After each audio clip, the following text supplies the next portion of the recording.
네, 안녕하세요. 지금부터 2018학년도 경희대학교 모의논술 특강 자연계 물리 과목을 시작하도록 하겠습니다. 이번 2018학년도 경희대학교 자연계 물리 과목 모의논술에서는 주로 고등학교 물리 1 교육과정에서 배운 내용을 이용하여 풀 수 있는 문제들 위주로 출제를 하였습니다. 구체적으로 등가속도 직선운동, 역학적 평형상태, 균일한 전기장 내에서 전하의 운동, 끝으로 고체의 에너지 띠 구조와 전기적 특성 부분을 묻는 문제들을 출제하였습니다. 첫 번째 제시문 가는 속도가 일정하게 증가하거나 감소하여 가속도가 일정하고 직선상에서 움직이는 물체의 운동인 등가속도 직선운동에 대한 개념을 설명하는 내용입니다. 이어지는 논제 1은 제시문 가에서 설명된 등가속도 직선운동에 대한 원리를 적용하여 풀 수 있는 문제입니다. 구체적으로 문제를 함께 보시면 물체 A를 연직 아래로 자유낙하시키고 3초 후에 다른 물체 B를 같은 방향으로 연직 아래로 던졌다. 정확히 물체 B를 던진 1초 후에 두 물체가 충돌하였고 물체 B를 던졌을 때 초기 속도가 몇 미터 퍼 세크인지를 구하고 그리고 물체 A, B가 충돌할 때까지 낙하한 거리가 총 몇 미터인지 구하는 문제입니다.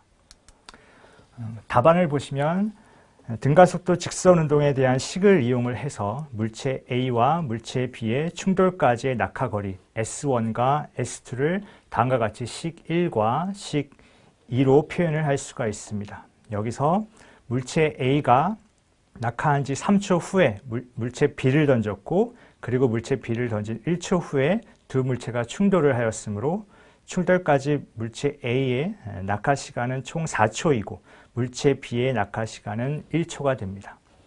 충돌 시 두 물체의 낙하거리 즉 S1과 S2는 같게 되므로 식 3과 같이 8 곱하기 중력가속도 G는 초기속도 V0 플러스 2분의 1 G값으로 표현을 할 수가 있습니다. 따라서 식 3으로부터 물체 B의 초기속도 V0를 구하면 75m/s가 됩니다. 식 1을 이용하여 충돌할 때까지 물체의 낙하거리 S1을 구하면 80m가 되고 참고로 이것은 식 2를 이용하여 구한 S2 값과 같게 됩니다. 다음 제시문 나는 물체의 회전운동을 변화시키는 물리량인 돌림힘 혹은 토크에 대한 내용을 설명하는 제시문입니다. 그리고 제시문 다에서는 물체의 역학적인 평형 상태를 이루는 조건, 즉 힘의 평형뿐만 아니라 돌림 힘의 평형도 만족을 해야 물체가 운동 상태의 변함이 없이 안정적으로 정지해 있다는 개념을 설명하고 있습니다. 이어지는 논제 2는 그림과 같이 아래 그림과 같이 질량이 3kg이고 길이가 5m인 균일한 막대를 왼쪽 끝 O점과 점 P 점이 받침대에 닿도록 놓았고 질량이 3kg인 벽돌의 중심 부분을 균일한 막대의 오른쪽 끝에 그림과 같이 올려놓았을 때 막대가 수평을 유지하고 있음을 보여주는 그림입니다. 이러한 경우에 역학적 평형 상태를 이룰 때 받침대 P와 O와 점 P에서 막대에 작용하는 힘, 즉 F0와 FP가 각각 몇 뉴턴인지를 구하는 문제입니다. 앞선 제시문에서 설명을 했듯이 역학적 평형 상태를 위해 힘의 평형과 돌림힘의 평형을 모두 만족을 해야 합니다. 힘의 평형에 따라서 두 받침대에 작용하는 힘 F0와 F5와 FP의 합은 막대와 벽돌의 전체 무게의 합과 같게 되고 이것을 논제에서 주어진 조건을 이용하여 표현을 하면 식 1과 같이 F5 플러스 FP는 전체가 60N이 됩니다. 돌림힘의 평형에 따라 가지고 시계 방향으로 작용하는 돌림힘의 합은 시계 반대 방향으로 작용하는 돌림힘의 합과 같게 됩니다. 점 O를 회전축으로 할 때 시계 방향으로 작용하는 돌림 힘을 표현을 하면 30N 곱하기 2.5m가 되고 플러스 30N 곱하기 2.5m 플러스 30N 곱하기 5m가 됩니다. 그리고 시계 반대 방향으로 작용하는 돌림의 합을 표현을 하면 F5 곱하기 0m 플러스 FP 곱하기 4m로 표현을 할 수가 있습니다. 따라서 식 1과 돌림의 평행에 관한 식 2를 연립하여 F5와 FP를 각각 구할 수 있고, 실제로 연립방정식을 풀어보면 F5는 3.75N, FP는 56.25N으로 구할 수가 있습니다. 다음 제시문 라는 전기장에 대한 개념을 설명하는 내용으로 전기장이 형성된 공간에 놓여있는 전하 Q가 받는 전기력이 F이면 전기장의 세기 E는 다음과 같은 식으로 Q분의 F로 표현을 할 수가 있습니다. 관련된 논제 3을 같이 보시면 세기가 E이고 플러스 X방향인 균일한 전기장 영역의 점 P의 양의 점전화 플러스 Q를 가만히 놓았을 때 점전화가 플러스 X방향으로 운동하는 모습을 보여주고 있습니다. 이 점전화는 거리 D만큼 이동한 후 세기가 3E이고 마이너스 X방향인 균일한 전기장 영역으로 들어오게 됩니다. 그리고 세기가 3E인 전기장 영역에서 점전화의 속력이 0이 될 때까지 이동한 거리는 왼쪽 플러스 X방향으로 전기장 E가 가해지는 영역에서 전하가 운동한 거리, 즉 D의 몇 배가 되는지를 구하는 문제입니다.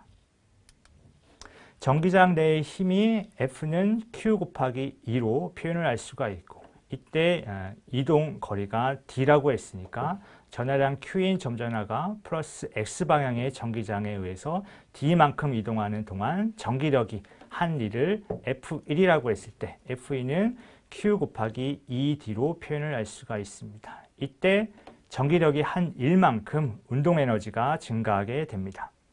마이너스 X방향의 전기장에 의해서 같은 양의 일을 한다고 볼 수가 있으므로 이때 이를 W2라고 놓으면 W2는 Q 곱하기 마이너스 3EX로 표현을 할 수가 있습니다. 이때 X는 점전화가 멈출 때까지의 이동 거리로 정의를 할 수가 있습니다. 이렇게 W2만큼의 일을 하여 운동에너지가 0이 되어야 하므로 전하가 멈추기까지 받는 일의 총합은 W1과 W2의 전체 합으로 표현할 수가 있고, 이때 값은 0이 된다고 볼 수가 있습니다. 따라서 전하가 이동한 거리는 QED-Q3EX는 제로다라고 표현을 할 수가 있고, 이때 방정식을 풀면 X에 관해서 풀면 X는 3분의 D로 표현을 할 수가 있습니다. 즉 X는 D의 3분의 1배가 됨을 알 수가 있습니다. 끝으로 마지막 제시문 마는 원자 D에 있던 고체 에너지 D 구조를 설명하고 있는 제시문으로서 원자가 D에 있던 전자는 열 에너지나 혹은 전기장으로부터 에너지를 흡수하면 더 높은 에너지로 전이하여 고체 내부에서 이동할 수 있다는 내용을 요약한 제시문이 되겠습니다. 이어지는 문제, 논제 4는 고체 내 전자가 전도 D에서 이동을 했을 때 자유롭게 움직일 수가 있고, 그 고체의 종류를 전기 전도도에 따라 가지고 도체, 절연체, 반도체로 구분할 수가 있게 됩니다. 이때 도체, 절연체, 반도체에 대한 전기 전도도를 에너지 D 구조와 연관지어서 설명하시오라는 문제가 되겠습니다. 제시문에서 나와 있듯이 도체에는 원자가 D와 전도 D로 에너지 D 구조를 갖게 되고, 도체인 경우에는 전도 D와 원자가 D가 일부분 그림과 같이 겹쳐져 있고, 약간의 에너지만 흡수해도 전자는 전도 D로 이동을 해서 고체 안을 자유롭게 이동을 할 수가 있기 때문에 전기 전도도가 매우 큽니다. 혹은 전류가 매우 잘 흐르는 물질로 볼 수가 있습니다. 반면에 절연체인 경우에는 원자가 D와 전도 D의 D틈이 매우 넓어서 전도 D로 전자가 이동하는 것이 거의 불가능하기 때문에 전기 전도도가 매우 작습니다.